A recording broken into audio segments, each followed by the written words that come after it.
Hi friends, I'm Shauna. Welcome to the channel and welcome to another day of Vlogmas.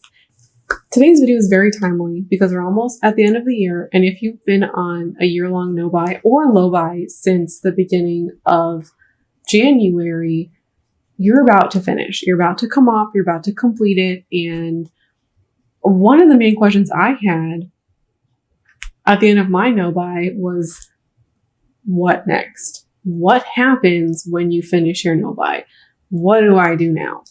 If you're somebody who has finished a no-buy or is about to finish a no-buy, I would just like to extend my congratulations to you because that is a big accomplishment and you should be so proud of yourself. If that's you, I would love for you to share that in your comments because I would absolutely love to get in there and celebrate you.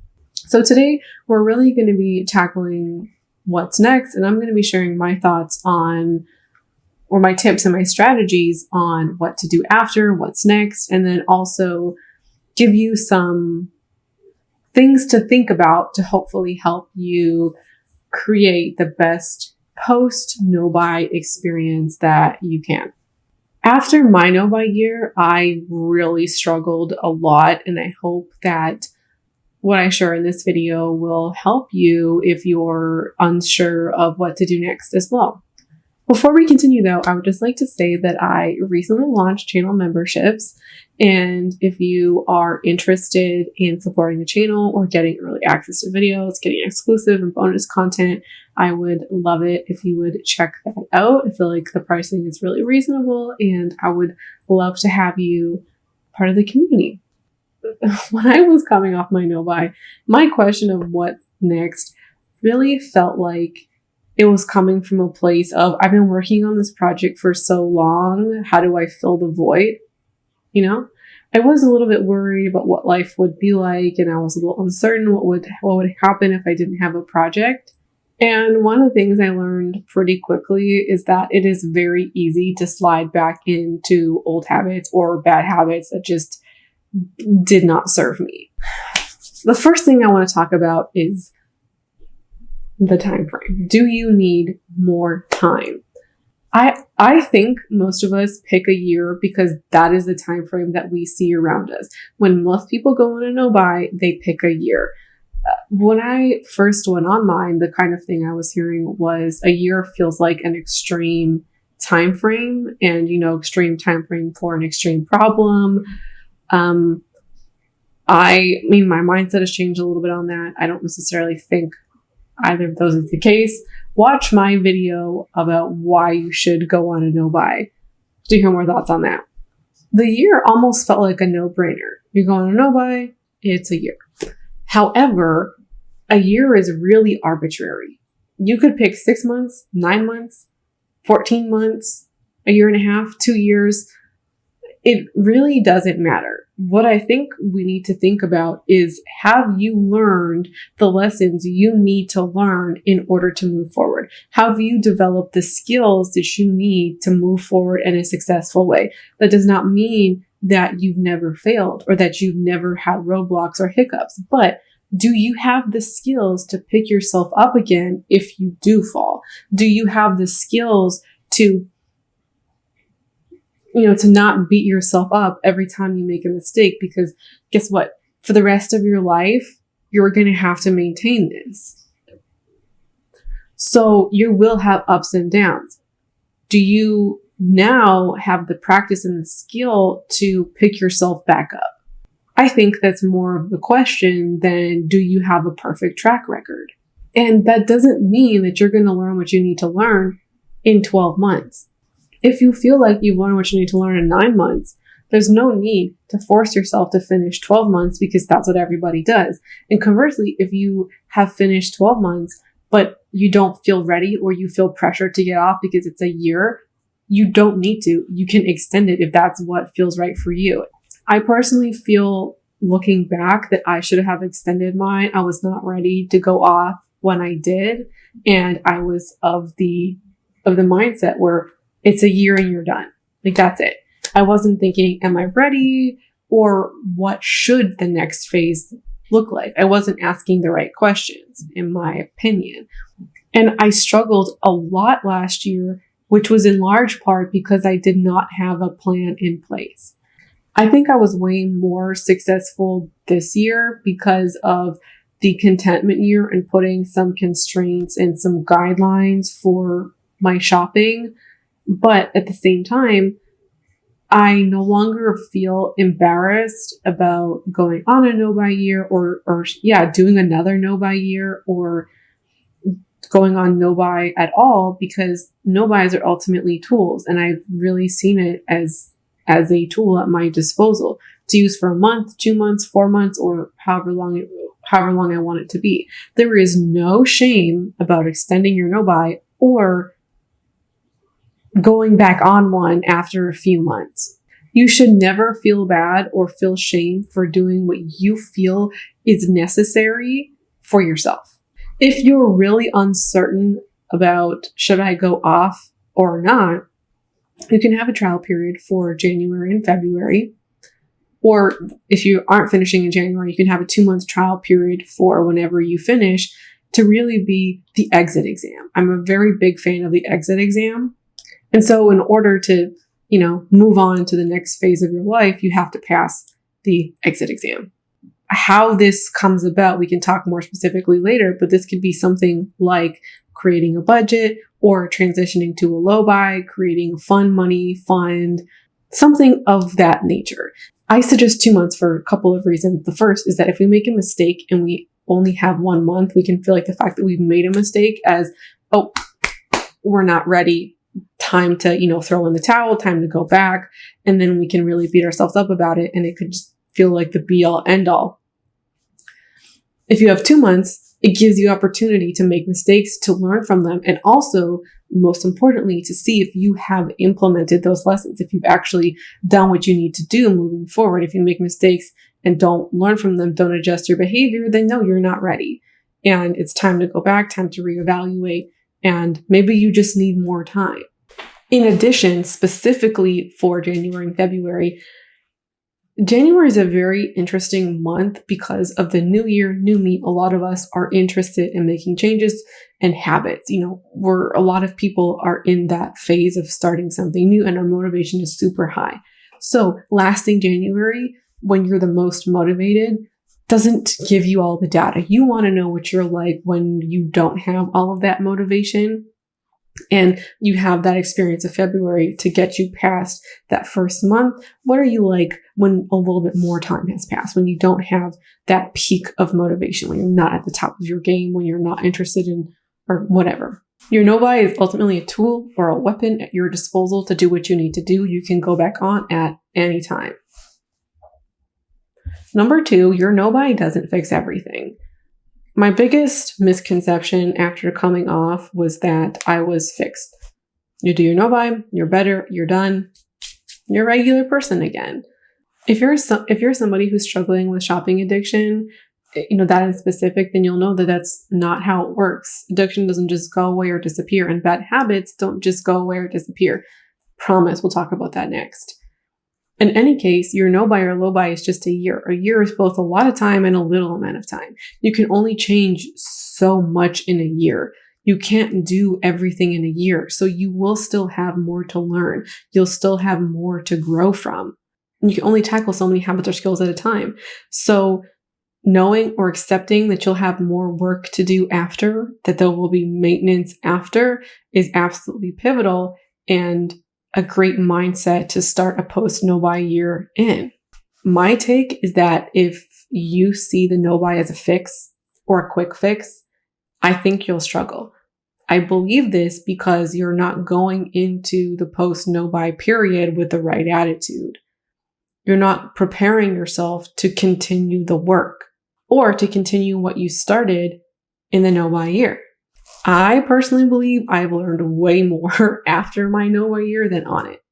I really feel like my no buy year opened my mind and my habits to change. It opened the door that allowed other changes to happen and more meaningful changes to happen. Once you're in the mindset of, okay, I need to change or I am changing, once you're open to change, and you have practice changing, you have practice being different, making mistakes, you have practice learning and relearning, for me, that openness allowed me to be open to other things and to keep growing, keep learning, and be open to new ideas that maybe I would have just been resistant to previously.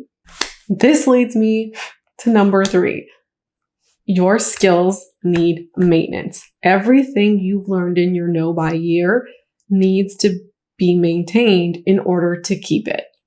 You've learned a lot on your no buy. There's no way around it. You've learned a lot. You've developed new skills and habits. You've made changes. You need to keep that going. They need to be practiced in order to last. Now, here's a fact about habits that I've learned. And I've read this in multiple places, but where I heard this first was from Dr. Alex Korb in the Upward Spiral. Once you learn a habit, it is permanent. It will not leave you for the rest of your life. The only thing you can do is replace it. So your old habits are there. They're just under the surface and they will come up again because they'll be the easiest thing to do if you let go of the habits that you currently have.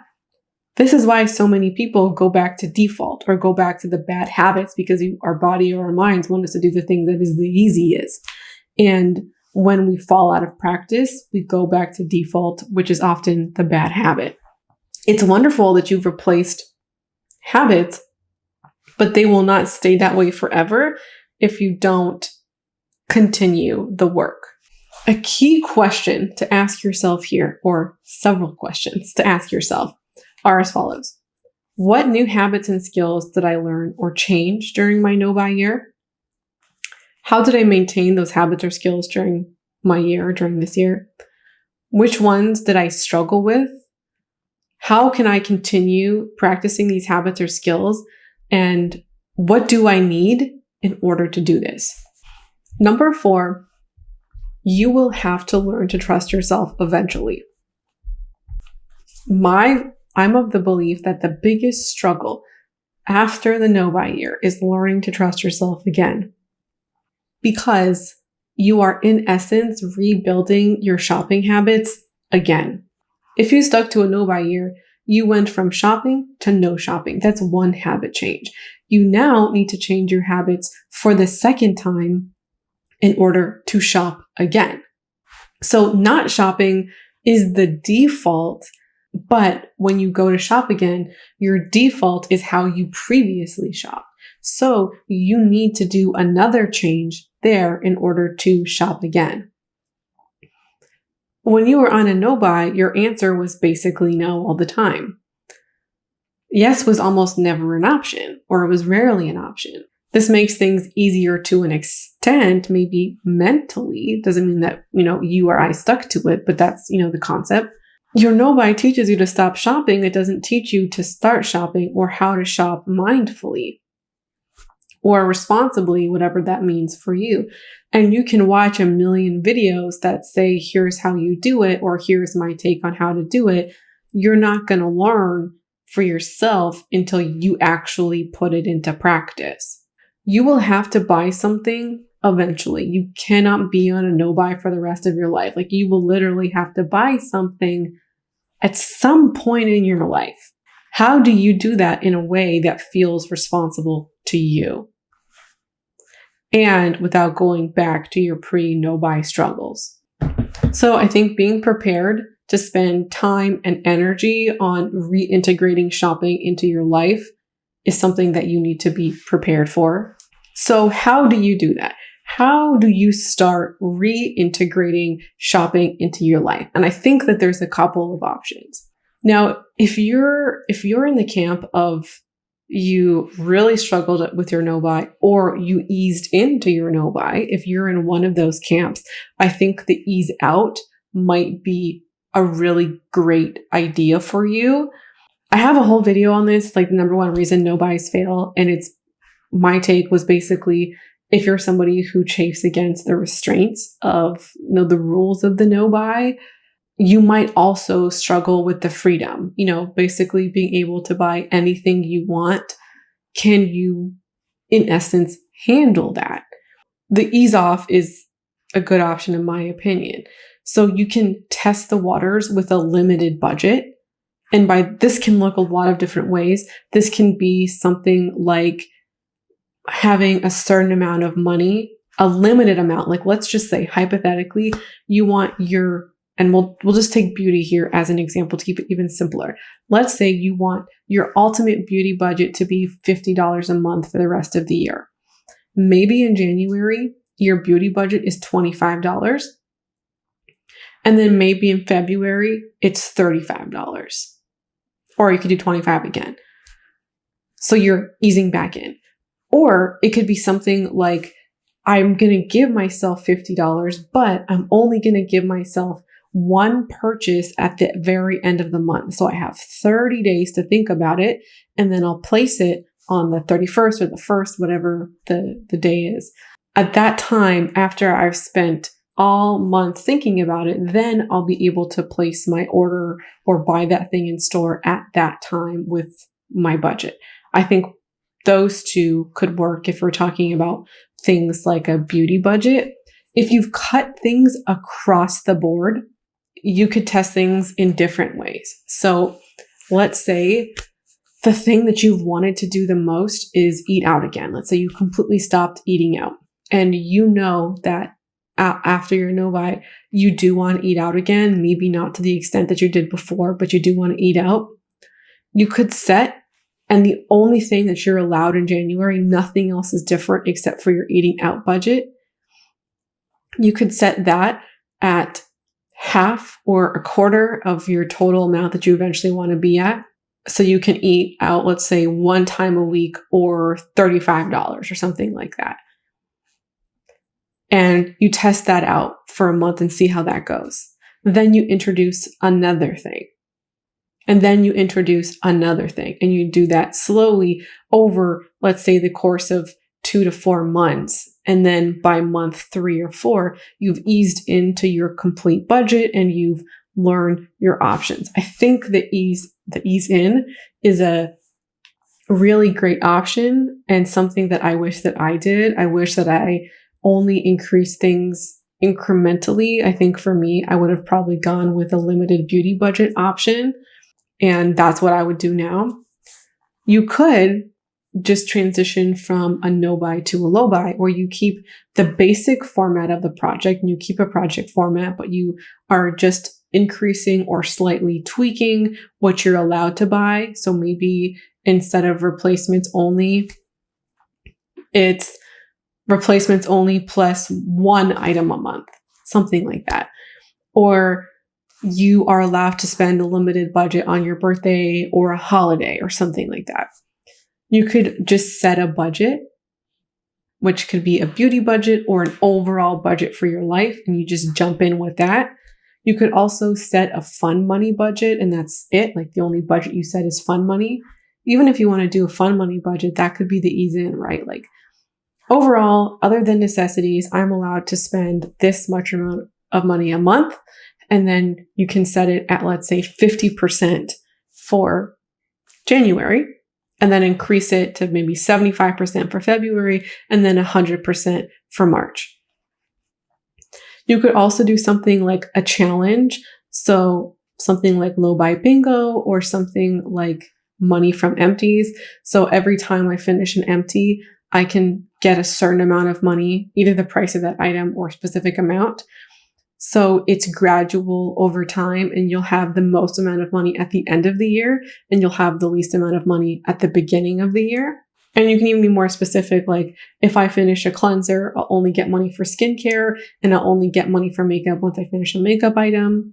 You could also, low buy bingo works the same way, where you will have a smaller amount of money at the beginning of the month and more amount of money at the end of the month. And you can even stipulate how you spend that money or how much you're allowed to spend at once.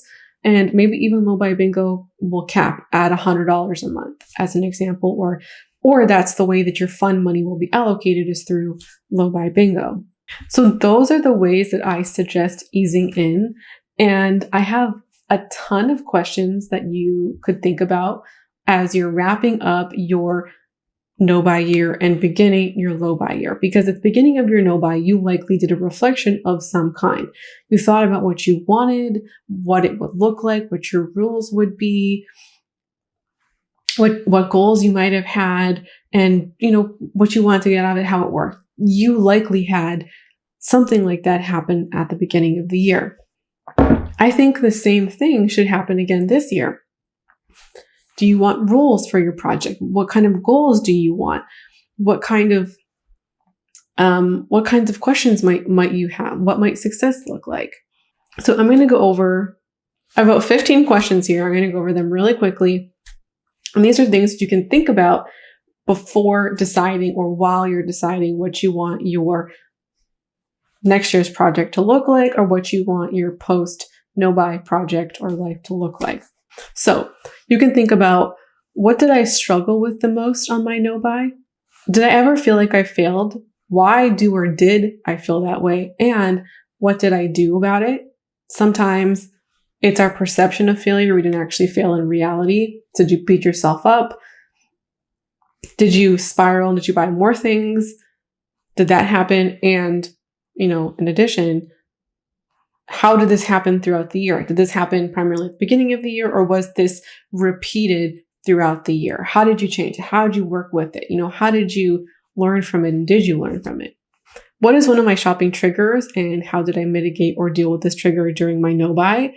How do I plan to deal with this after my no-buy? If you are unable to identify a singular shopping trigger or come up with a way to deal with it, it might be that you might need more time on your no-buy. What was at least one success of my no-buy year? And in addition, what did I do well on my no-buy? So we have overall, thematically, what did I do well? And then give me one really specific instance of success. How can I replicate that next year? How can I continue doing these things after my no-buy?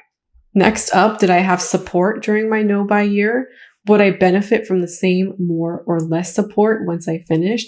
We might be really tempted to think about the obvious, like community or people to talk to, but what also matters is anything that helped you complete your year or support you. For me, that was things like listening to music, art journaling, talking to my friends and my partner. All of those things are really key in helping me complete the year. Also, making videos that were timely and important to me. Sometimes they weren't necessarily on brand or things that people expected or wanted from me, but things that were absolutely essential for me to get out the things that I wanted to say or were important to me. And there are a lot of things that can support us in our lives, including things like hobbies, weightlifting, running. My God, running this year, I feel like a broken record about it. That was a support to me. How will I know if I'm ready to go off my no-buy? And why do I feel like it's time to get off my no-buy? I think if you don't have a reason for why you're ready, why you think now is the time, you might not be ready. You might just be thinking it's time to go off or assuming it's time to go off because the year's passed. And even if that's you, doesn't mean that you don't give post no-buy year a try. Thinking about why it might be time could be the exact kickstart that you need in order to start next year and do it on a great note. What are some goals I have for my post no-buy life? What is one skill or habit I like to develop during my post no-buy year? And I'm not talking about just goals as in like, I want to be a neat person, or I want to be more organized, or I want to be more fit, or I want to lose weight. I'm talking about what is a goal that might support you next year in your no-buy, post no-buy life. It might truly be something like, I want to learn piano, and that's related because it's a hobby that I believe I would find fulfilling. It would help me, feel more content and fulfilled in my life, which would help me ultimately achieve my no-buy goals. And you can expand on that. Why would it help you in that way? What would help me transition out of my no-buy? I think considering that question just a little bit further would be a really great help. What would success look like for me in my post no-buy year? And in addition, how will I know if I'm struggling or if it's time to retry a no-buy? How would going back on a no-buy make me feel? What am I most worried about coming off my no-buy? What obstacles might I encounter after I complete my no-buy, and how might I mitigate these? If we're not thinking about what success is going to look like, we're not going to achieve our success. We're not going to know, am I successful? Creating goals is one way of knowing what success looks like, so we can turn that into goals. Maybe our goals will help us think about what success will look like, but being as clear and specific as we can about success will help us be really clear on whether we're achieving it or not. And I think what is just as important as considering success is also considering struggle. I think we really need to consider struggle here, because what might be one of the worst things you could do for yourself is to struggle, not be able to identify that you're struggling, and not do anything about it. Because if you're struggling and you've, prepared for the eventuality of, okay, here's what struggle looks like. The best thing for us to do when we're struggling is to help ourselves. And if helping ourselves is to go back on our no-buy, we've now understood what that looks like. Again, there's nothing wrong with going back on a no-buy. You've now understood the conditions in which that would be a good thing.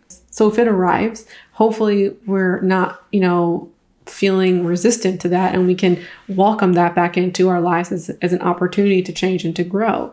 And also understanding how we might feel might also help us grapple with that, to be able to make that choice for ourselves if it does come. The last question is, what did I enjoy most about my no-buy year, and how might I continue that after I finish my no-buy? Or how might I go about making my post no-buy fun? Going off your no-buy should be just as fun as being on your no-buy. And if the only reason why your post no-buy life is fun because you can buy all this stuff, did we learn anything? I mean, buying stuff, can be exciting, it can be fun, but if we're already excited about the dopamine hit, like if we're already excited and just our main excitement, our main concern is buying stuff, maybe we need to think about that a little bit. This feels like a pretty robust reflection to me, although it's certainly not exhaustive, and I hope that these questions will help you think about what you would like for yourself in your post no-buy year life. Creating a game plan for your year is a great idea, and I hope you can build one from some of the answers if you have decided to answer some of these questions. A lot of you have been asking, like in DMs and in comments, about what I'm doing next year and the contentment year follow-up, et cetera, et cetera.